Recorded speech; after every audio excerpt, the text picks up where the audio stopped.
Welcome to the Underground, the Steel City Underground, the black and gold standard for Pittsburgh Steelers coverage. Now, here are your hosts, Joe Kuzma and Brian E. Roach.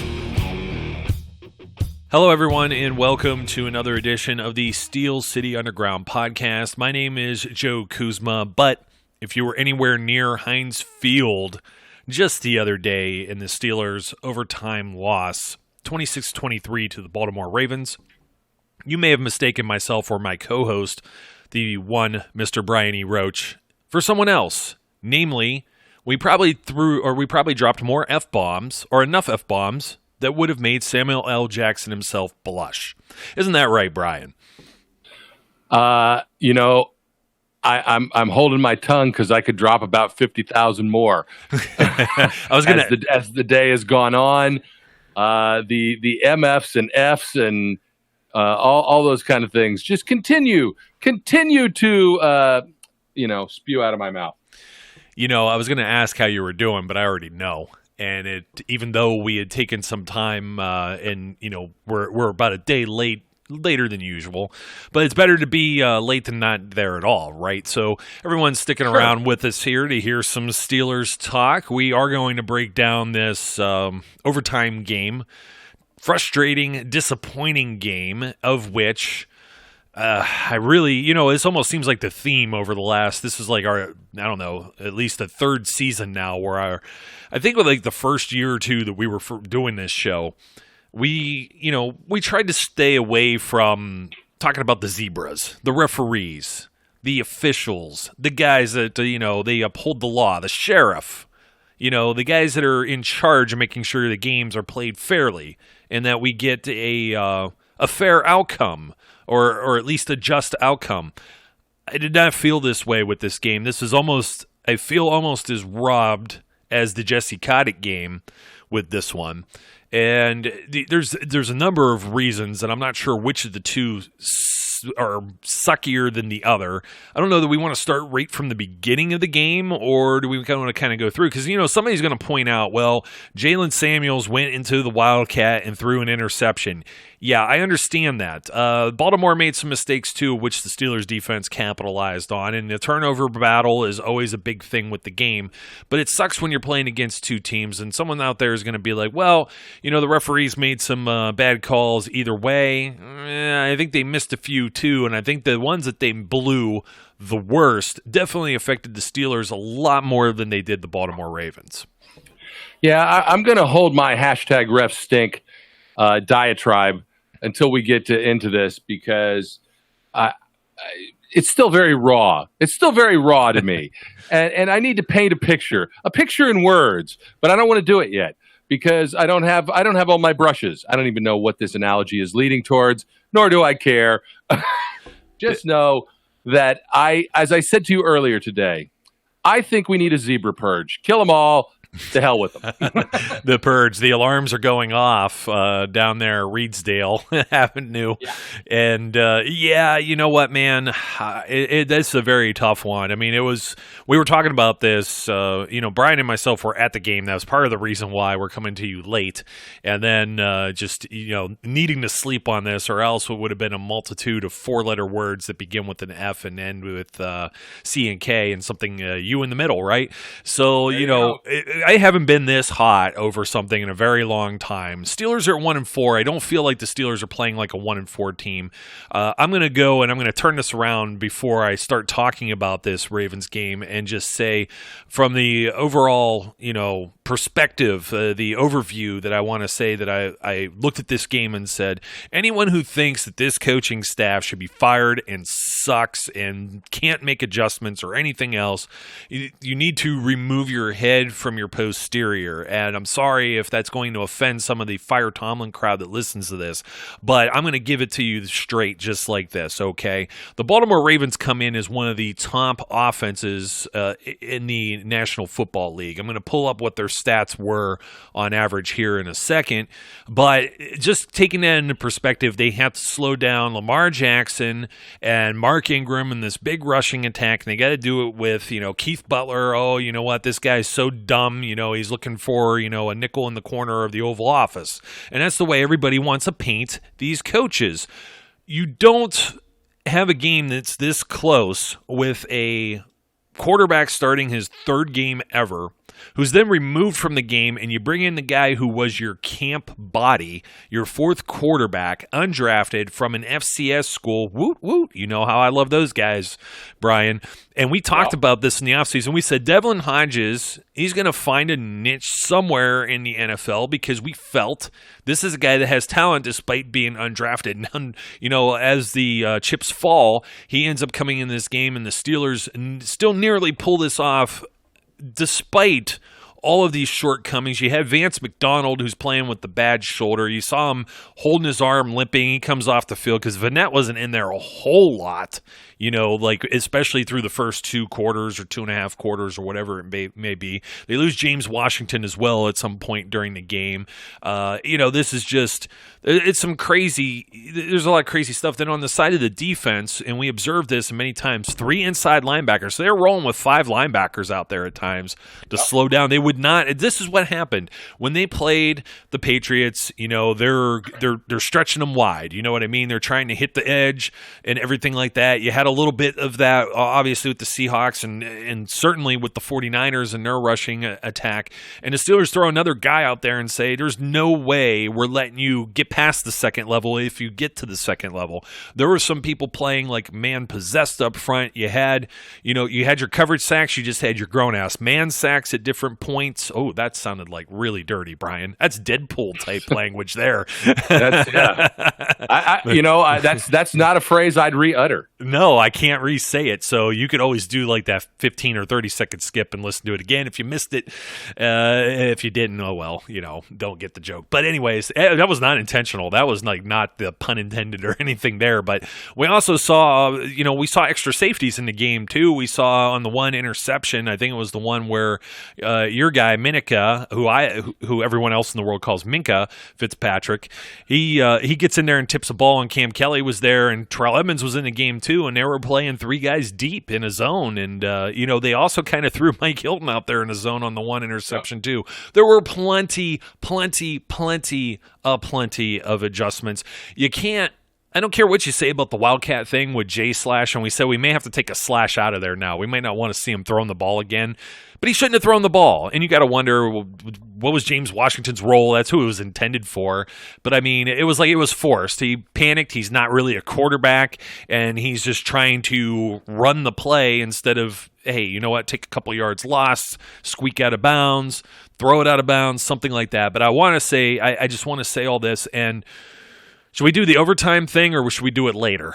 Because, we'll do it later. We'll bring it up, the overtime decision, Mike Tomlin, what he said. And even though the point of some people are out there sharing a Charlie Batch tweet about, Mike Tomlin's decision, Charlie Batch even backpedaled on that too after he heard what Mike Tomlin said, because it made 100%, maybe 110% perfect sense. But anybody who says these coaches can't adjust or they don't think they can coach and you want a new coach, you need to look around the NFL at all these first-time head coaches for some of these teams and how well they're doing. The Bengals and the Cardinals and who else has a new coach? Well, the Cleveland Browns. Who else? And, we won't have the result of the Browns game just yet because it's actually ongoing as we're doing this right now.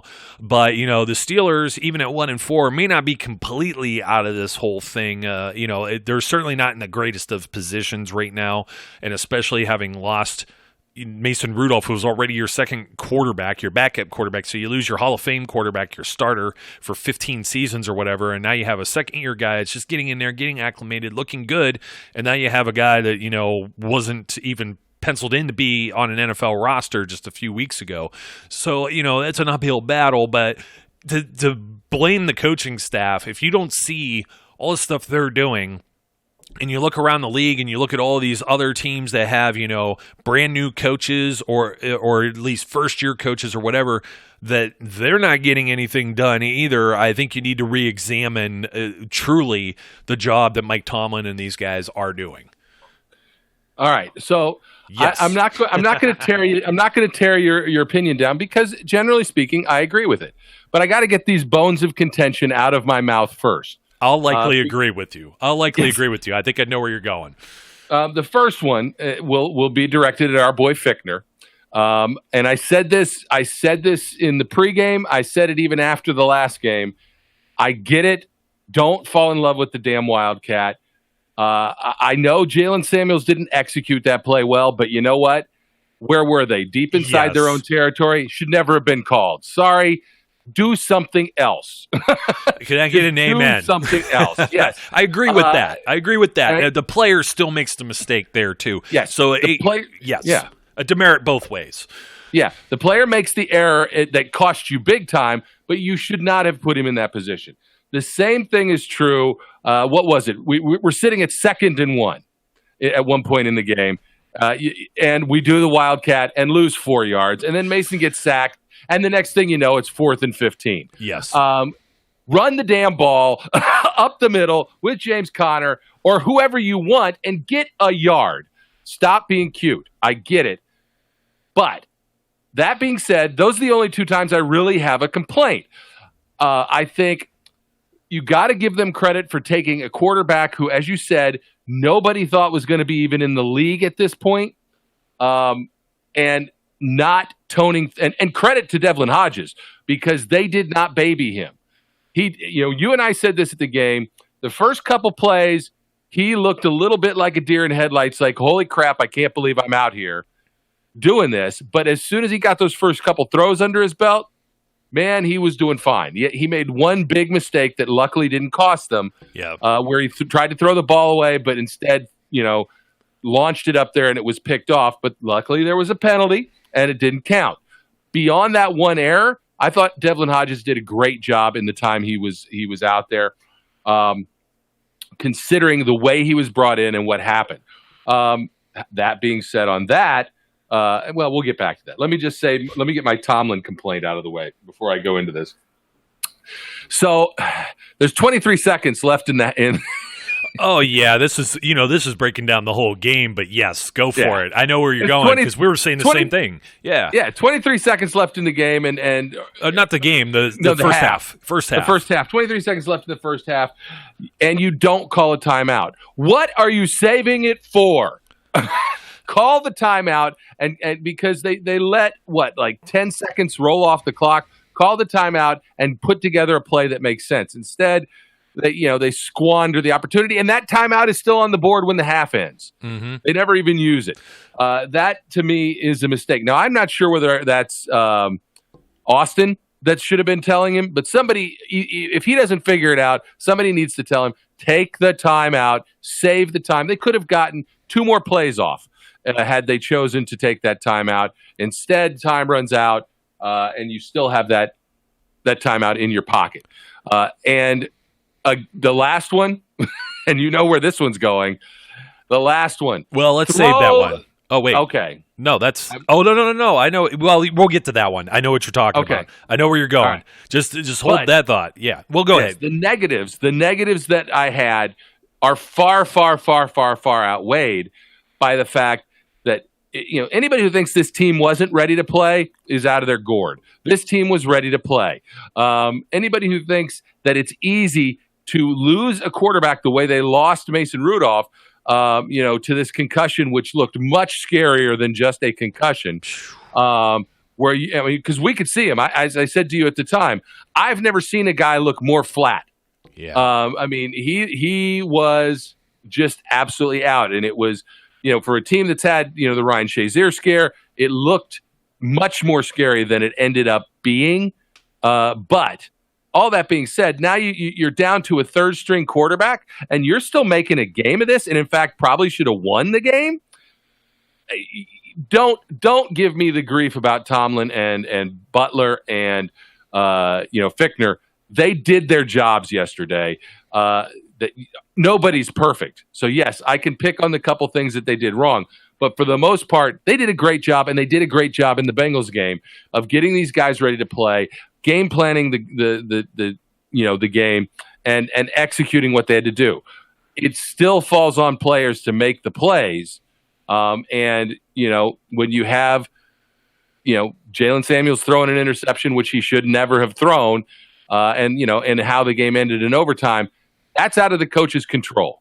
Yeah. And that's really, in a lot of ways, it's sometimes out of the player's control too. Some stuff just happens. Jalen Samuels, he's in a bad position, and Juju, it's just an unlucky play. I mean, it was a great play by the defender. I don't think he wasn't being loose with the ball or anything like that. So, I can't disagree with you about the coaches. I said I had my little nitpicks that I had to get out of my mouth so that the flow of love could continue. Well, yeah, the flow of 4-letter words. Yeah. I'm going to come back to the play you were talking about here in a second at the end of the half. Ed Bouchette tweeted out some breaking news, if you've seen it come across your wire too, formerly of the Post-Gazette, now with The Athletic, one of the Steelers beat writers for, about a half a century now. Ed here, Ed's been hitting the bottle. We're just joking. I really don't know if he drinks or not, and that would be really bad if he were, clean and stuff. But regardless, this is pretty funny. He says, breaking, if the Steelers agreed to trade Mike Tomlin to the Redskins over his protests, they will go after Bill Belichick, and if they cannot get him from the Patriots, they will try to talk Bill Cowher out of retirement. That is all. Because that's what everybody believes. The Redskins news, that whoever the heck came up with that is like assuming that the Steelers are going to part ways with Tomlin. And I already feel, even at 1-4, there's really nothing else that Mike Tomlin would have done, short of this play here. So that. What can you do differently in some of these games, to be completely honest? You lost Ben Roethlisberger in week 2 against the Seahawks, still nearly pulled that off. There's a defensive pass interference call that's complete BS. It's a BS DPI, as I should call it. And they lose that game by what? 2 points, right?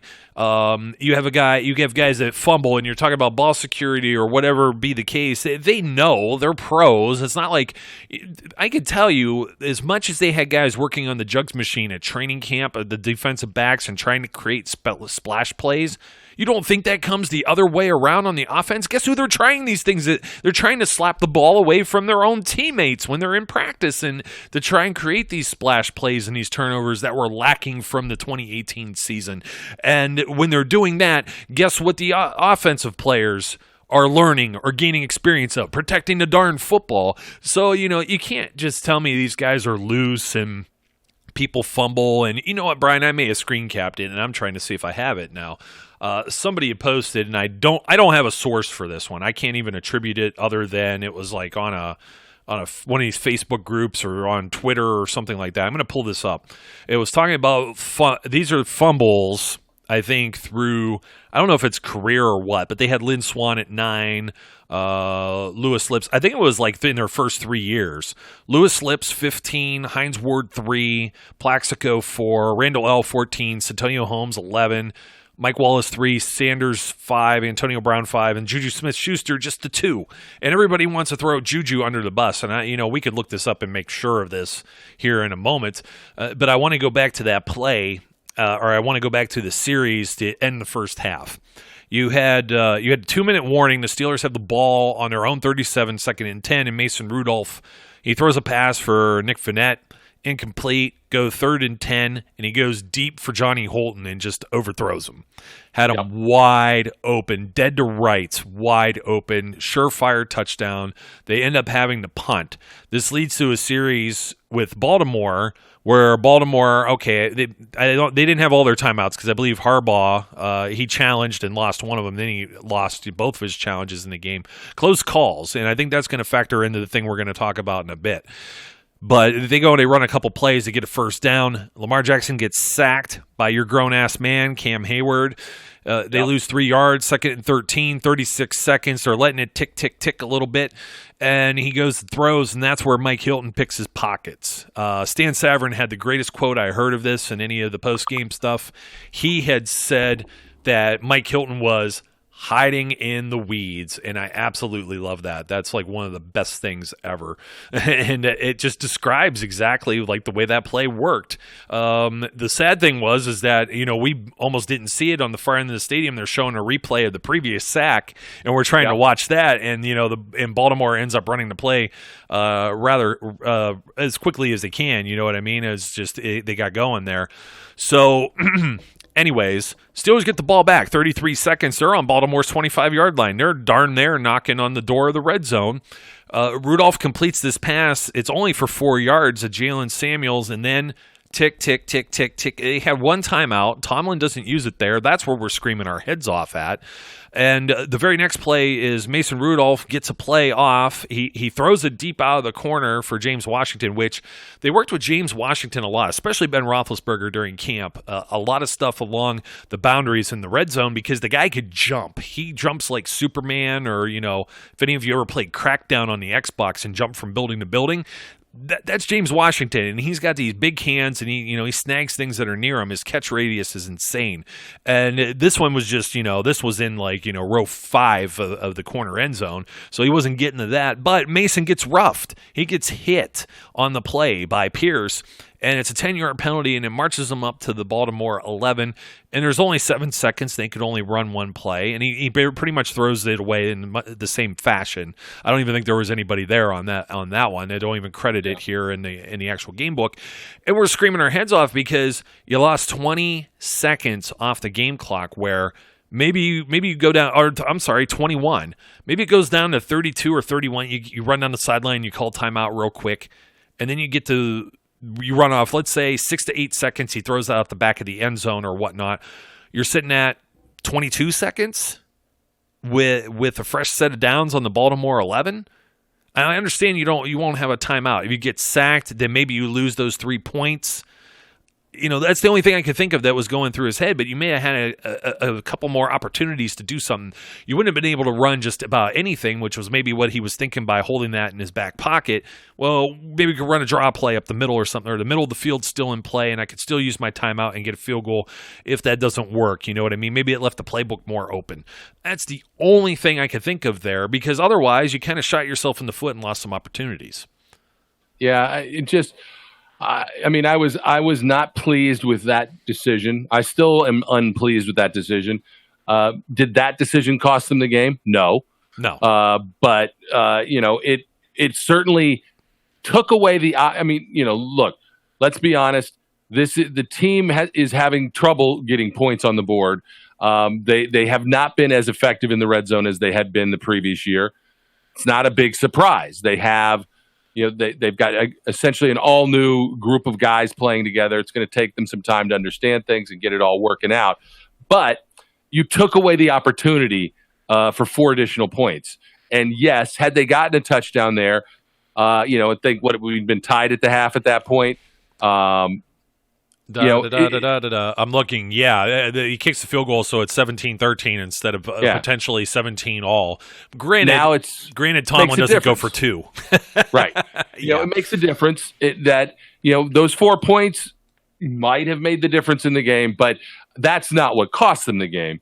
Because there's no guarantee they would have scored a touchdown. They could have taken those 2 plays and gotten nothing and still kicked a field goal. But at least they would have had that opportunity, and it was extremely frustrating to see that slip away when there didn't seem to be any reason for it to slip away. Yeah, and I'm going to rewind now. Let's go back towards the beginning of the game. You had the Ravens come out. They run 10 plays, 5 minutes of possession. You're like, oh, great. Here we go again. The defense does hold. They hold Justin Tucker to only a 27-yard field goal. Money from there, obviously. 3-0. Yeah.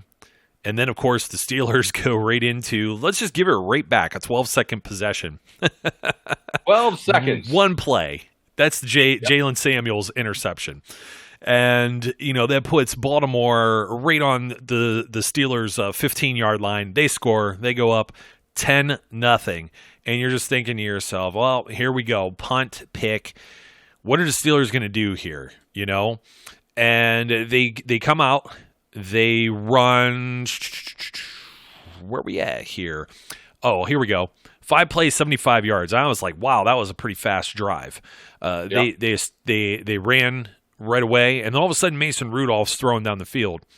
And the very first observation was, I wrote an article about who cares about him not throwing beyond the line of scrimmage or beyond 10 yards. I did that last week. He did a lot more of that this week, an awful lot. And, it really kind of sucks because now, you have the concussion protocol and everything like that. You really don't know what you're going to get with Devlin Hodges. The same thing. I don't know. They didn't necessarily. I think it's just the game plan versus necessarily, throwing a. I mean, Devlin Hodges, he completed 3 passes that were beyond 10 yards. So, he's throwing it downfield. I don't know if these balls actually traveled further than 10 yards. Now, Mason, he was incomplete on 5 of them. He had the 1 touchdown. That was the Juju one. That's why I wanted to rewind back to the first quarter because they answered. And then it was 10-7, and it was really nice.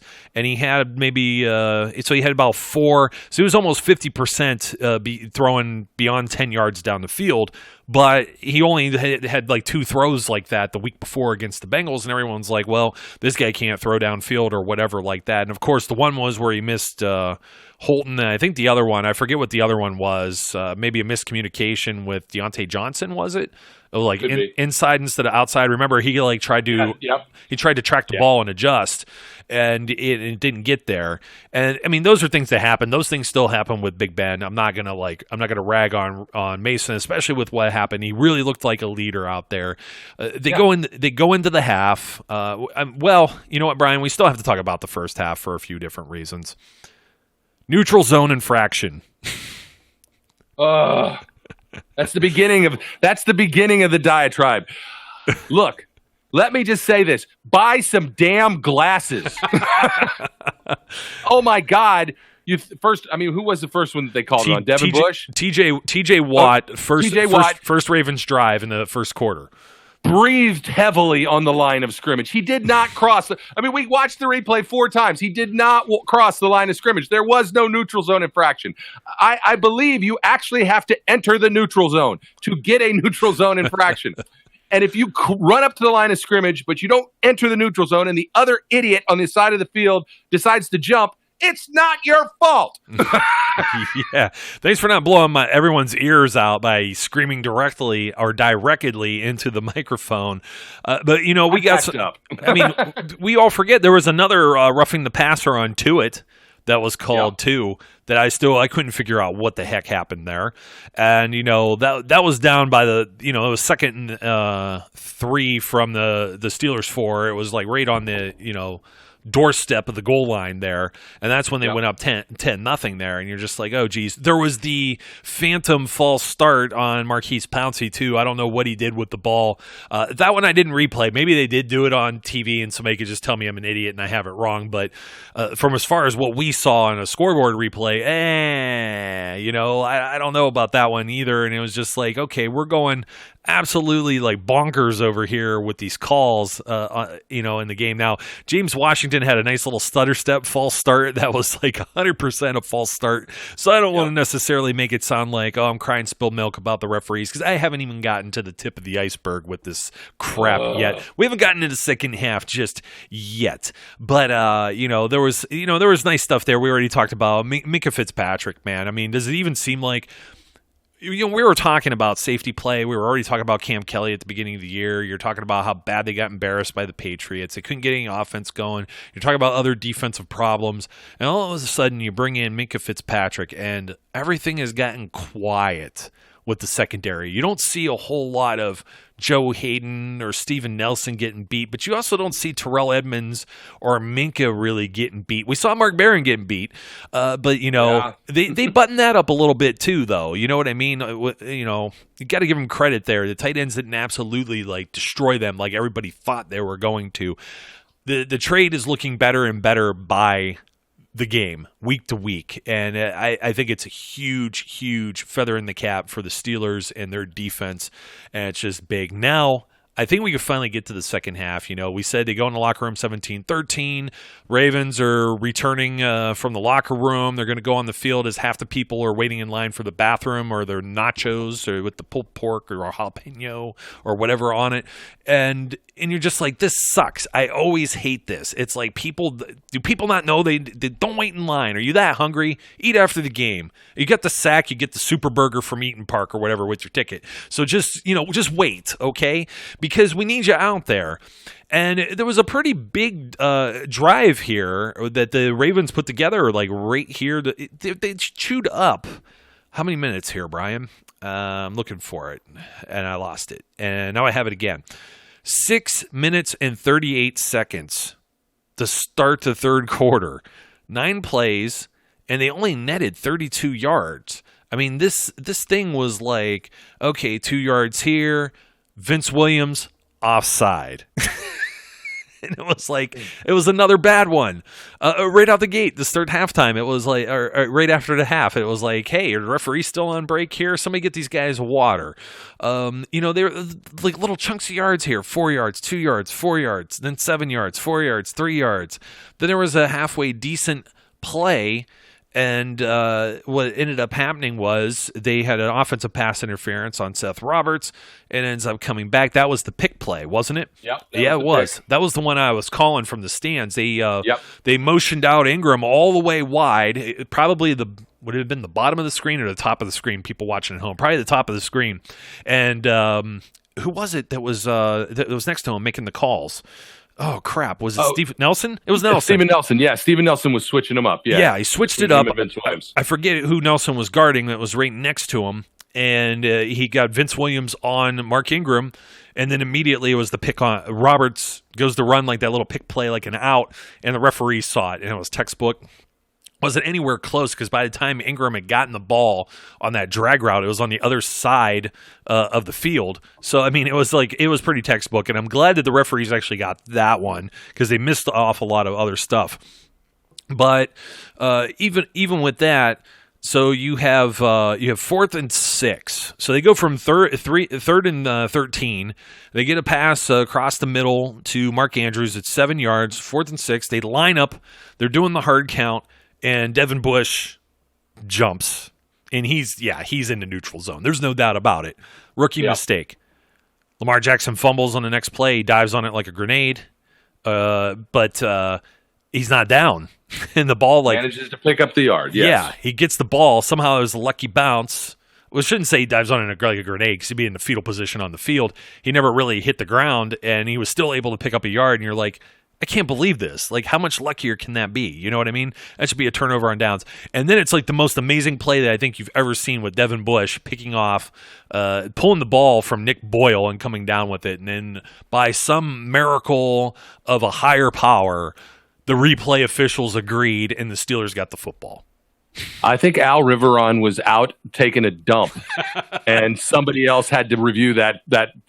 There's no other explanation for it not being overturned, other than the fact that it was a good interception. But we've seen good plays be overturned. In the past, Jesse caught it, but yes, he was getting his DoorDash. So clearly, Al Riveron was doing something, trying to get his garters right. I don't know what he was doing, but he couldn't have reviewed that because otherwise it would have been overturned because he hates us. He does. I do believe so. The Steelers get the ball and they drive. They drive. Well, 3 plays in is when Mason Rudolph gets, knocked out. It looked like something out of like one of these big pay-per-view HBO or Showtime boxing, the big, what is it, Golden Boy events, you know what I mean? And it's just like, or Mayweather promotions or something. I mean, he took it right on the jaw. I don't know. There's a mix of things that are out there because James Harrison said he felt it wasn't. Now, I've seen James Harrison get flagged for stuff. With the hits that he had. If he was in today's NFL with some of the hits, like the one hit he had on Colt McCoy years ago where Colt McCoy was a runner, and it was like face mask to face mask, almost chest to chest, and they threw a flag on it. This pales in comparison. I mean, Earl Thomas comes in. Now, I will say this much. I don't know if it was cheap or dirty, Brian. It seemed kind of bang bang. Mason comes out of the pocket, but still, there's a reputation there with that player and hits like that. Much like Mike Mitchell had that reputation, you know what I mean? And he gets hit, and the way the NFL is working right now, will he be? He's going to be fine. There's no doubt about that. Yes. I have no doubts, and heavily fined. Will he be suspended? I don't know. The crowd was chanting, "Throw him out." I wasn't joining in with that. I don't know. I don't know that I agreed with that, but God, was it scary? And I actually had like some tears, man. I don't know if you noticed, but I felt genuinely terrified for this young man. I don't know how else to put it, because I'm like, man, this could be everything. We've seen this happen with Shazier, and I don't know that I've still recovered from seeing that happen on the field. No, I mean, the thing is, you get caught up because he completes the pass to Washington on that play, right? Yeah, 26 yards. And so we're caught up in the fact that it's a first down. And then all I really remember is turning back and going, actually it was an S expletive that I uttered. And because you are looking at a guy who hasn't moved at all and is as it looked like SpongeBob SquarePants got flattened out there, or one of those cartoons where the Roadrunner gets Wile E. Coyote gets run over by the steamroller or something. Yeah, that's how flat Mason looked. I mean, he was so still. And then Alejandro Villanueva is kind of freaking out, calling people over. Juju's going into histrionics. Yeah. He ripped his helmet off. Alejandro Villanueva ripped his helmet off. He pulled it straight off, and he's screaming across the field for help. Yeah, and it's clearly scary because he was out, just flat out. And when he's not moving at all, this is a team that went through the Shazier injury. So you see something like that, you do not know how to react. Especially this is Mike Tyson's Punch Out. I didn't want to say that, but it really was, except for the whole except for that the birds and stuff. It was just straight down, and that's the way they looked at that angle. His feet were curled and everything, man. This is what I'll say about Earl Thomas. All right, Earl Thomas does have a reputation. Here's the problem I have with this play, and while I agree with you and James Harrison, as a matter of fact, who said I don't think he should have been ejected from the game. But the penalty absolutely should have been thrown. It was absolutely a penalty. There's no question about that. The problem I have with him is you have no business going high for that tackle. You know the rules about a quarterback's head. There is absolutely no valid reason for going high, even if you're not intentionally trying to hurt the guy, which I'm not saying he did. I don't believe he did. But at the same time, you're a vet. You know the rules. You know where you should have been going, and it wasn't where you went. So I get the bang play stuff. I understand all of that, and I expect a fine. Do I think he should be suspended? I don't know. I'm on the fence on it. It is football, and I don't. Juju got suspended. But Juju taunted. I know, but that's a weak excuse for the suspension, though, is the taunt. I agree. I never agreed with that.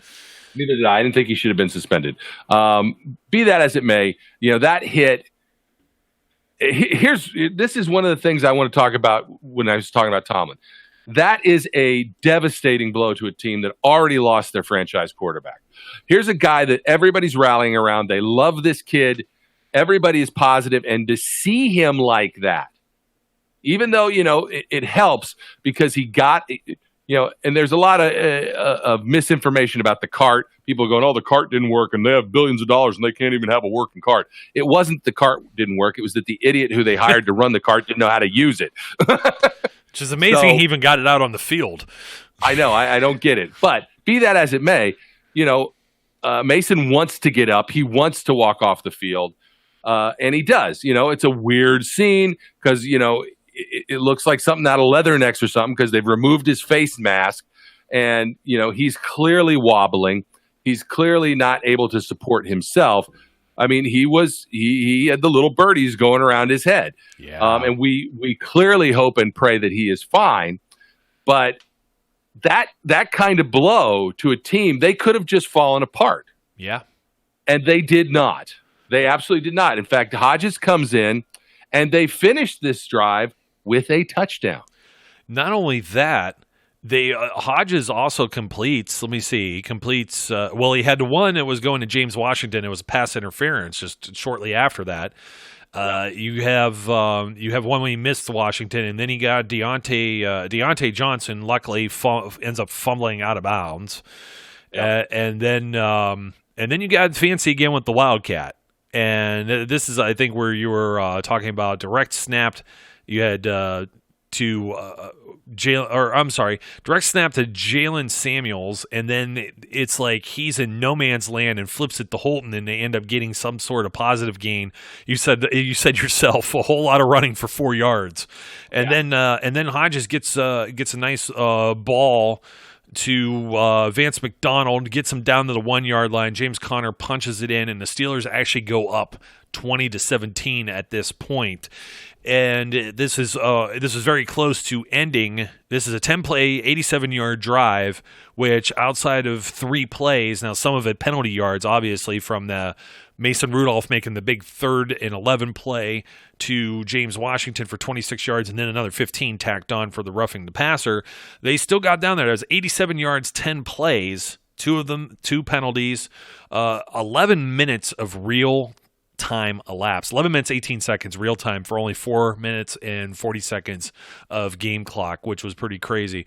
Baltimore then has one of these other crazy, long drives where they just take the ball, they go, almost all the way down the field, they get all the way down to the 9, then they end up having a holding call, which the holding calls too, man, you got to give credit to the defense. They draw these because they're penetrating, and they got the Jackson, 5 times during the game. This is a good point to mention all of this stuff. This is a lot of the stuff that people were having a problem with. Now, Baltimore was they were 40% on 3rd down. They got the 4th down on that 4th and 1. That was after Bush jumped. If Bush doesn't jump, they're just punting the ball there, and that kind of blows it. And luckily, Bush ends up picking it off, or that could have went sideways too, and that's another thing. But this was a team that was number 1 in yards. Okay, 482.5, we'll call it 483 yards per game average through the first quarter of football, first 4 weeks. 33.8 points for. The Steelers held them to 26 points. They held them to 277 yards. Over 200 yards less than what they're averaging, and everybody wants to cry about whatever coach decisions. They did their job, and the defense was tremendous, and that's going to factor into what we're going to talk about as we start to head towards the end of regulation here. So Baltimore ends up tying this sucker. They end up kicking the field goal, and then you have all this stuff that starts happening with the Steelers. Devlin Hodges goes deep for Deontay Johnson. You have an offensive pass interference. Looked like he had 2 hands on the guy. We've already had enough ticky-tack calls throughout the game, so there's no way we didn't think that flag wasn't for that, and that's what it ended up being. And so now it's like 2nd and 17, 3rd and 17, and then another holding call despite just the short pass. They're there on their own 49. They get backed up to Baltimore's 46, and they have to punt. And it's not like they were kicking from the 49 anyways. So they were in the territory. They were at the 41. Had they been able to push it a little bit closer, they could have scored, and that's one of the drives that ends up stalling there. And I believe that was one of the ones that kind of cost them there, because it was 7 plays. They had about a net of 39 yards. They had 15 taken away from penalties, and nothing. They end up punting, and that kind of sucks. It sucks. They didn't get any points. Need a big possession from the Steelers. Now you need the Steelers defense to step up, right? And Lamar Jackson does absolutely squadoo. Wait. Okay. Wait. This happens so rarely that we have to do it. Oh. Yes. We have to call this out, because when's the last time we had something good to say about Artie Burns? Oh my God, that's right. I told you we had to remember this, because this was the punt. Jordan Berry, 45 yards, and Artie Burns runs down there, and I'm trying to think. At the 1. Yeah, I'm trying to think who the punt returner is for Baltimore. He's there for like a fair catch. He's going to let it hit and bounce. And Artie Burns is a track star, and he's there, and he doesn't screw it up. and it's at the 1. And I was gonna say, I was getting at was the 2 incomplete passes by Lamar Jackson. So they go to third and 10 from their own 1, and Gus Edwards is stopped in the backfield. And now you have TJ Watt on him, and I'm going to get murky with the NFL rulebook here, and maybe somebody can educate me here, because you have Cam Hayward also in there. You can't really tell. This is what you were talking about. You wanted Tomlin to challenge this, correct? Yes, I did. Okay, we'll explain why here in a second. You can't really tell if Gus Edwards is down his knees. And I watched the TV replay of this, Brian. You saw it still by still because we were breaking it down. And you can't tell where his waist and his knees are. You can tell when his elbow goes down. When his elbow goes down, he gets the ball just short of the 1. He reaches out. He's reaching through bodies to try and make sure he gets it over the goal line. But as far as we know, the opposite way, the goal line's part of the end zone. So if you're standing on the goal line or the ball's on the goal line, it has to get in the green on the other side of the white, or you're not out of the end zone. That is the end zone. The boundary part there is part of the end zone for those intents and purposes. And you have Matt Skura, the center, has his hands not only pulling on the outside shoulder pad of Cam Hayward's jersey, but also the inside, and he's got his arm pinned, and he's pulling him away from Gus Edwards as Hayward is trying to tackle with his other free arm, trying to prevent Edwards from getting any more forward. And when Cam's right there, it's right on the goal line. There's no way that Edwards is over. Absolutely no way. And he's struggling to get through. And I'm looking this up, and I'm like, okay, so Skura is standing on the goal line, but the holding is actually in the end zone because Cam is standing over the goal line and in the end zone. He's on the other side of it, right? If you're looking at this straight down the camera angle that they had, where the end zone's to the left and, the 1 yard line's to your right, this center is standing in the middle and he's pulling. Well, I'm reading here that there's all these exceptions with holding, and it's saying there can't be holding if a player is being if a ball carrier is being, or a runner is being simultaneously tackled. And I'm just kind of like, well, but then you can't assist a runner. You can't like push a runner or pull a runner and do these type of things either.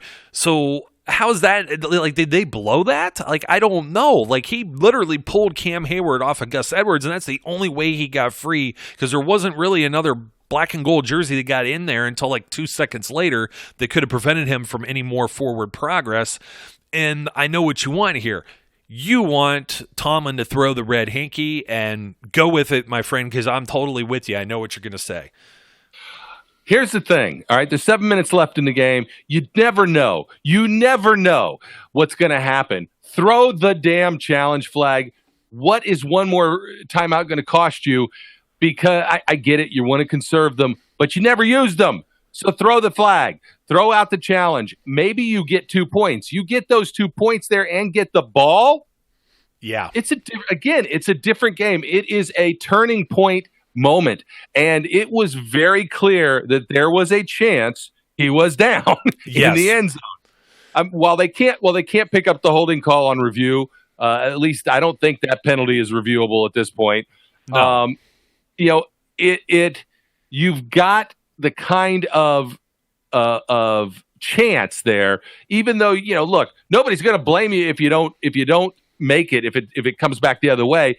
It's take the chance. It's worth it. At that point, it is well worth it. Throw the challenge flag. I get it. You've never won a challenge. Maybe you're hesitant. He did finally win a challenge in preseason, didn't he? Yeah, that was like his first in I don't know what, but 100,000 years. Yeah, it's still been like since 2017 though, I think, for excuse me, for that one. Or since he's won one, I should say. Yeah. So, give it a shot. That's all we're asking. It's so close. It's worth a shot, because maybe there's a camera angle that we're not seeing on the Jumbotron that you're going to get to see that shows that knee is down. And if that knee is down and that ball is not in the green, that's a safety, and that's 2 points and the ball. And it just aggravates me that they didn't do it. Again, I don't know if he's living in his fears there. I don't know if he's got somebody else that's seeing the replays and saying, don't throw it. It's not worth it. You're not going to win. I still would have done it. Yeah, and this is the thing where I said it was kind of subjective too, because you don't know if Edwards is in or out, and that was the same thing I'm kind of saying with Skura is standing like right on the boundary, and kind of it ends depending on where you blink and if you threw a flag on that. I don't know if you go like half the distance, you move it like a foot and a half. Well, that ball shouldn't even have been spotted out to almost the 1 yard line. It was just basically over the goal line, in my opinion, too. And even with that, you challenge it, and maybe the spot of the ball is now more accurate or something if they determine he does get the nose of it over or whatever. Be the case. But yeah, I don't know like what you had to lose there. Like I said, I think it's in his head.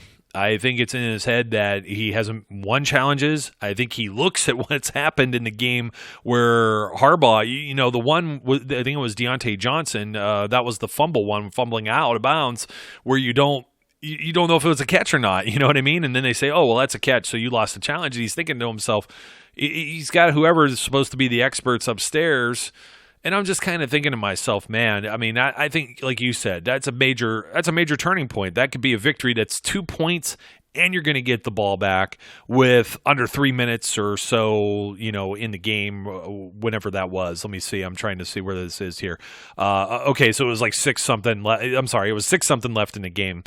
And then the Steelers end up getting the ball back, and that's the drive that they ended up having where, they start at Baltimore's 45, great field position because they were punting out of the back of their end zone then. And then there's, 6 plays, 30 yards, only about 3.5 minutes, and they end up kicking a field goal.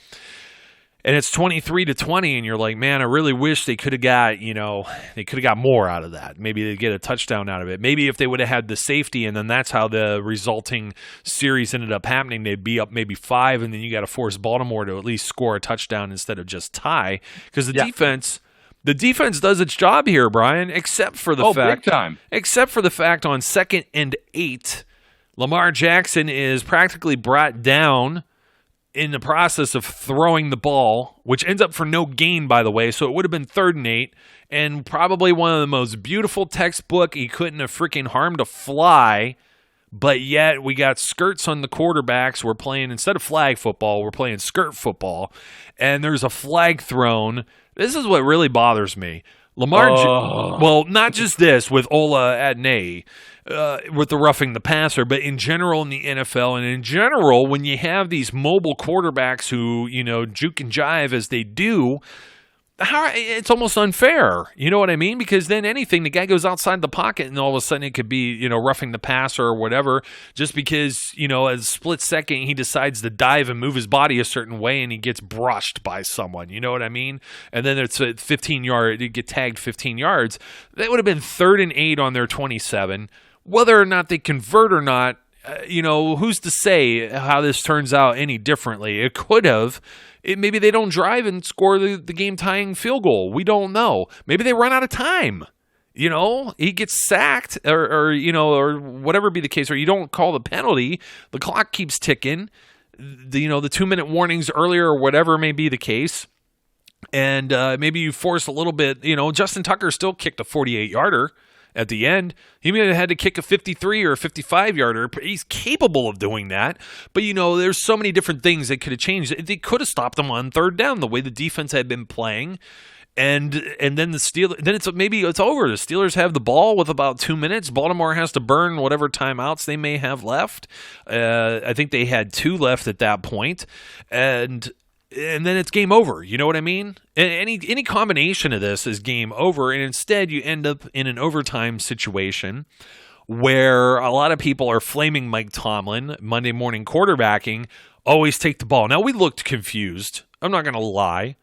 We're like, hey, is this the Jerome Bettis thing all over again, the Thanksgiving game? Like, it wouldn't surprise me because the referees were very clueless, and it's just, I'm like, we're kicking the ball away, and he explained it, and I think he was, how do I want to say this?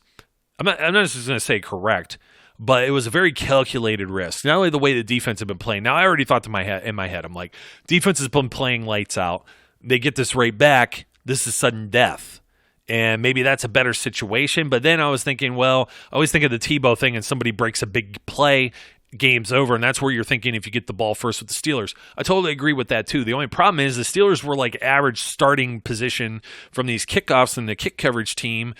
Pretty much they were forcing them to return almost all of these kicks. The Ravens were. They were like on their own 10, 11, 12-yard line. They didn't have the best starting field position throughout the game. I want to say, let's see, it began from the beginning of the game, they began on their 11, 12, 25, 25, of course, with the touchbacks and whatnot, 16, 20. Okay, Baltimore 25, little different situation there because of the interception. The 13 to 15, 25, okay. So they get the ball actually in a little bit better field position than the 32. So they used hedging his bet on about 15, 20 yards more downfield where you had less first downs and less yardage you had to gain. And now you could put it on Chris Boswell's foot and finish it. I don't necessarily disagree with that logic. And you know what? Guess what they did? He did exactly what he planned on them doing. They forced them out, 3 and out, and got the ball back. Unfortunately, the Juju fumble happened, and then the rest is history. Yeah, look. I got to go back to the pass, roughing the passer. I tweeted this out. The image there. You have a guy. I get. Here's what I get. I get the way they try and protect the quarterbacks. I get if Ola had gone for Lamar Jackson's knees, I would get it. Okay, that's a low blow. He had him around the ankles. And the ball hadn't left his hand yet. There is absolutely no reality where that's roughing the passer. It just isn't. In any circumstance, there's no way you. If I will let a referee kick me square in the balls if they can convince me that that's roughing the passer. Because they can't, and that means what is that? What is the game they play on South Park? Where I don't know what it's called, but whatever. I'm sure we can't say it on the air here. No, but whatever the game is, where you kick each other, I'll let them start if they can prove this is wrong, and I'll still win because they can't prove it's wrong. It is wrong, and it's more than just the swing there of okay, they got a first down. You've got them stopped for no gain, so it's going to be 3rd and 8. The defense is going to be pumped. Now you've deflated them, and they're frustrated. So, of course, the next play, think of how many times this happens to any defense, not just ours. You think you've done a great job, and the refs change it with some bogus ruling. Now you're deflated for a play, and sure enough, they get a better play. I will absolutely tell you that I would be 99.9% convinced that 9 times out of 10, if that doesn't get called, Baltimore punts. Yeah. And hopes they get the ball back because they're not going to make it. They're not going to make it. Not the way that defense was playing. And if that happens, the game is probably over and the Steelers win. This is an example of, I really, as much as I hate the refs, and as much as I want the zebra purge to exist, and as much as the refs stink, hashtags the refs stink, as much as all that's true, I hate saying a game was cost by the refs because in most cases, even as bad as they are, they don't normally cost a team a game, except for, of course, the New Orleans Saints and now the Pittsburgh Steelers more than once. But this was a swing that you just can't overemphasize how bad this call was to begin with. And secondarily, how much it impacted the eventual outcome of this game. Because it just changes the dynamic completely. There is a massive difference between being 3rd and 8 at the 27 and then having a 1st and 10 at the 42 or whatever that difference was. It's just a big change. All of a sudden they're in midfield, and it was so frustrating. Now, I agree with you 100% on the Tomlin thing. We both questioned it when it happened or looked confused. But as you said, 3 out of 6, half of the kicks that were kickoffs ended up with the Steelers behind the 20-yard line. And again, putting his faith in the defense and saying, you guys go out and win it for us. And they went out and did what they had to do. You got to just give Marlon Humphreys credit. He made a great play on the ball. Knocked it out of Juju's hands, or hand because it was in one arm. But Juju did the right thing. He puts the ball in his arm that's not exposed to the guy, right? He's got a grip on it. It's just, a lucky swing, really. He tried to aim for the ball, and he connected. How many times have we seen guys do that, and they just whiff? Well, this time it didn't work out for us. And it's unfortunate. I don't blame Juju for that. This is not, a careless handling of things. And, we remember we had the segment, Things Overheard at Training Camp. Well, this is Things Overheard walking back to the garage. Yeah. And I heard somebody say, everybody hates Mark Madden until he's right. Well, he's still not right. Screw Mark Madden. This is not proof that Juju shouldn't go out and have fun. There was nothing that Juju could have done different. He was protecting the ball the way he should have. It was just a great play by the defender. Yeah, and I went back and I looked at that, and I don't know who to credit who. I don't know if it was a tweet or where it came from when it came to the fumbles, but I do have it here. Antonio Brown, 5 in his first, 3 seasons total. So 5, in fact, 4 of them in year 3 in 2012. That was the big contract, right into the big contract here, right?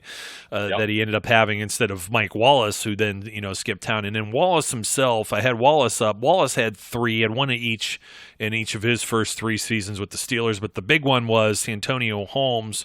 There's a lot of rosy memories there. It's almost like, when I hear the people that call in on some of these shows and they're talking to Charlie Batch, and this one guy was like, thank you for all the great wins that you led the Steelers to. And I was like, I heard that too. All 6, all 6, including one over like a Rams team that was hot garbage, and the Steelers had the season sewn up 2 weeks early, and they let Charlie play the final game of the final home game of that season. That was earlier in the decade. I forget which year that was. Maybe that was 2011 actually. But anyways, it's like nothing against Charlie. That's out of his control. He has a guy that's very healthy in front of him, et cetera, and he had good defenses around him. That really helps, and I think the Steelers got that going too. But you can't have these self-defeating penalties or these fumbles. And Santonio had 5 his rookie year, 2 in his second year, and another 4 in 2008, his third year as a Pittsburgh Steeler. And really, that's when he was really starting. He was already, like the veteran guy. He had 55 receptions for 821 yards that year. He had 52 for 942 the year before. He was his first-round pick. What do you expect? The funny thing is about that is he had like 11 there. He had 6 in his second year and his third year alone, 11 in his first 3, and only had like 6 the rest of his entire career. So it's not defined all the time by your career's not defined by these things. You know what I mean? If it becomes really habitual, it sucks to say, but hey, Marlon Humphrey made a good play. What really blows is that you couldn't see if the guy that was standing on the stripe actually swiped or touched the ball, which would have made it dead, or the ball couldn't have just bounced like extra and not get stuck in the dirt and kind of like lay there in the mud, or even I think Devlin Hodges was even running up to try and get on it. Yeah, I was just took a bad angle. It was just the most unfortunate thing in the world. And I don't want to go into San Diego talk about living in the past, Brian. The Denver Broncos were a winless team that made the Chargers, the LA Chargers, look very inept and silly in their own home stadium on Sunday, and they won 20-13. Trust me, it was not as close as what the score shows because the Chargers put it on late. They also had a nice, tell me if this doesn't ring a bell, Desmond King punt return for a touchdown where there was a flag on the field. The referees huddled up for what seemed like an hour after it and picked it up, Brian, and allowed the touchdown to stand for a block in the back. And the announcers were even so kind to say he took one to the house against Pittsburgh last year. And I'm like, yeah, under the same freaking circumstances. So it was like, so as long as that stuff doesn't happen again, in I guess what you would call a rematch, it's going to be maybe Phillip Rivers and Devlin Hodges. A lot of people are already thinking, well, this is going to be, they're going to be playing scared, and these guys are they're not letting them throw down the field and everything like that. And it's like, man, like please, just Did you watch the game yesterday, guys? Anybody saying that? Did you watch the game? They threw down the field. The one that's the Juju fumble, that ball went 10 yards. I mean, it was basically like right there. There was no yards after the catch, and he fumbled. He basically turned with the ball, which is the only reason why I thought maybe he wasn't going to get. It was like, like a step or two. He was in the motion of turning. You know what I mean? And it's like they allowed these guys to throw, both of them, Rudolph and Hodges, to throw the ball. And I'm just, I think it was more or less the game plan. Maybe they were more, they thought the short stuff could really eat the Bengals up versus going long. And Hodges really only threw, I had it up here, let me see. There were a couple behind the line of scrimmage, a few at the line of scrimmage. He only threw 9 passes. He was 7-9. I think that goes with saying here, and I tweeted out something that, one of the first 2 series with the Steelers, maybe it was the long drive.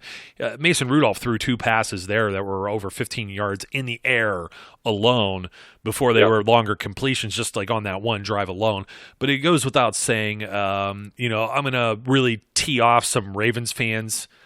Some of the people, the trolls, if they're still listening an hour into this show, you're 3-2. You're so freaking lucky right now that you're not 2-3.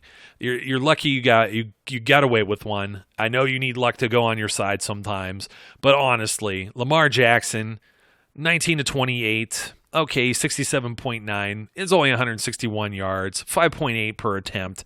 He got sacked 5 times. He threw 3 picks. He had a 54.9 QB rating. You had Mason Rudolph out there, 13-20, 65 completion percentage, 131 with TD and no picks, 100.2, and he was going about 6.6. So, I mean, it was almost the big difference here is that Lamar Jackson turns the ball over. Devlin Hodges got lucky on the 1-2, and he ended up with a 98.1 QB rating on 77.8 completion percentage, only missing the 2 passes. And then, of course, Jalen Samuels gets one of the tosses, the one to Holton, I think, counts as a pass. So he's 50%. It's sad to say with the pick. But, I mean, I think they got lucky. You look at the rushing, Jackson had 70. Ingram was held to only 44. They had a total of 138, but compared to what the Steelers had been doing all year, that's a lot better. It's a major improvement. They continue to do these type of things. They're going to end up in the win column more often than not. It's just they're snake bitten. Luck's not on their side, and you just gotta hope a QB, if not 2, stay healthy. Yeah, I mean, look. We're gonna. It's the Duck Dynasty next weekend, because it's unlikely Mason's going to return. It's, in fact, I would say next to impossible that he's going to be back for this first game. There's is the bye week the following week? Yes. I think that it is. Yes. So they got a bye week. So there's an outside chance he comes back. Maybe even a better than outside chance he's back by the end of the bye week. But don't be surprised if he's out for 3 weeks or 4. This was a severe hit to the head, and he was unconscious. Yes, no question about it. So we'll see. He went home. He went to the hospital. Did go home. He went home, and he was in the locker room today, walking around, and everybody was reporting about it. Now he's not available to media. Flashing bulbs, noises, whatever may be part of that protocol. They don't make you available for it. But just to add to that, Brian, it's a Monday Night Football game after the bye, so they even have an extra day. An extra day. So, I mean, it may look well. I mean, everybody's saying, okay, he looks better. Maybe he got lucky there, but, man, concussions are funny things. They're, I'll give credit to Stan Savran, too. You probably heard this. I know you're not the big hockey guy, but as other people who are Pittsburgh Penguins fans, you see some guys get hit with a concussion and come back within a week or so. Then you have, like, Sidney Crosby, who was just, you weren't even sure if this guy was ever going to play the same again or ever play again the way he was having problems for weeks and multiple weeks at a time, if not like months at a time, several years ago. You know what I mean? It's just a funny thing. Yep. So we just have to wait and see. We got to hope that, Devlin Hodges is capable enough against San Diego, or not San Diego. Jesus Christ. They're going to be San Diego for the rest of our lives. The Chargers. Maybe when they're not playing in a damn soccer stadium, I'll call them the right city. But maybe not. That stadium's going to be filled with terrible towels, too. Yes, it will be. We all remember the last time they were there. Look, hopefully he can play good.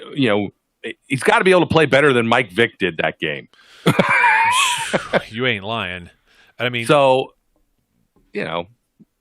I'm not giving up hope on this game, is what I'm saying.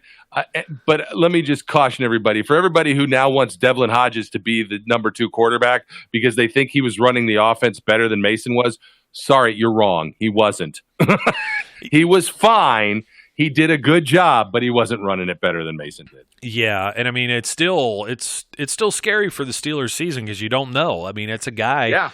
We had a lot of praise for him, and we saw when they made the move and they traded Dobbs, and it's like you're looking in hindsight. Now, what if you would have had Dobbs? Do you like the situation any better? I don't know that I do. The way Dobbs played in the preseason, we had a lot of praise for Hodges for being an undrafted guy. We know he put up a lot of yards at Samford. Everybody was sitting with us, which is funny because there was no replay of the Mason Rudolph hit. Right. And we were all pulling it up or trying to on our phones, and there's like 60,000 people in one spot. Reception's not always the finest, though. And we were able to get it, and we pulled it up, and we saw it, and he got hit in the chin and that. And then they're like, well, who's this guy? Some people didn't even know his name, you know what I mean?